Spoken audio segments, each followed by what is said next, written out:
I'm back, guys. I want to also talk about another thing this morning, and this is a different topic. Most people probably won't relate with this, maybe, hopefully, but we're going to talk about self defense.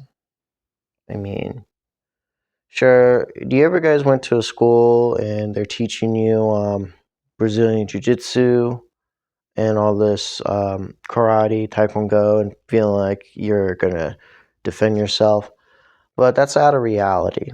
Even if you go to like a, let's say, pew pew self defense or a pokey self defense, that's all fun and dandy. But let's be real here. In everyday society, most people are not ready for that because uh, they're so focused on their world, and that's what most people don't think about. So I'm gonna tell you my experience. Fun background about me: I'm a practitioner of Brazilian Jiu Jitsu, boxing, um, a little bit of vale because everybody in my family from Panama are practitioner from Brazilian Jiu Jitsu. So I'm very very well aware of what's going on there. Um, and I also do wrestling. I always want to learn sambo. Sambo looks pretty cool, but it's so super bad for the body. But let's go back to what I'm saying. These styles, in my opinion, is cosplay because it's delusion. It's just delusional fact that people think they're going to hurt people, but in actuality, most of the time, people who practice this don't actually really use this in the real world, or they get their ego boosted, and then next they know it, something bad happens, and they end up in the body bag.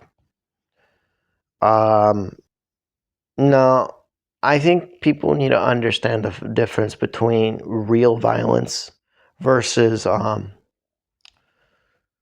versus combat sport. And there's nothing wrong with these combat sport. I actually love combat sport myself, including MMA and UFC. But no, I think people don't understand that concept of violence, real violence. Real violence is people with weapons. Real violence are people who like to play dirty. Real violence is when you're not paying attention and when you don't see the signs. The real violence is when you're least expected, and numbers. That's the thing. People don't realize about this, but numbers are a big, huge factor when it comes to real violence. Why am I bringing this up? Because it's a concept that a lot of people don't understand. They think are going to hurt you, but they're not. I'm going to be real here. You're not. If you're an overweight person and you threaten me to fold me, I'm laughing at you because you're in La La Land. Not even your pew pew on the side of your hip is going to help you out. Those are made for long range. Like if someone has like a poker, you're 10 feet away from them, you're done. It doesn't matter if you have a pew pew or not. And they did an experiment on this, and it actually became successful. It proves the fact that knives could beat. I mean, pokers could beat. They could beat pew pews. They could beat that in a 10 feet scenario. So it proves my point that people don't understand the real concept of violence.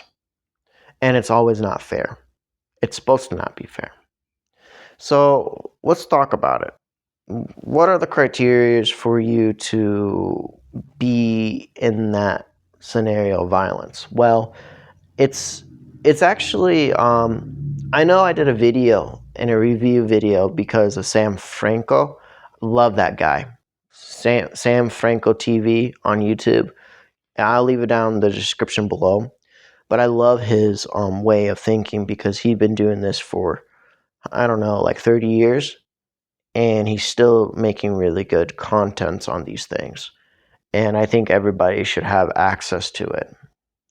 And my personal opinion, the one thing I disagree with him is Confederate martial arts stuff.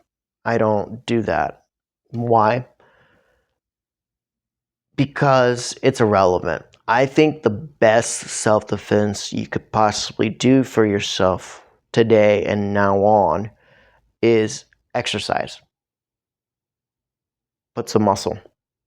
Why?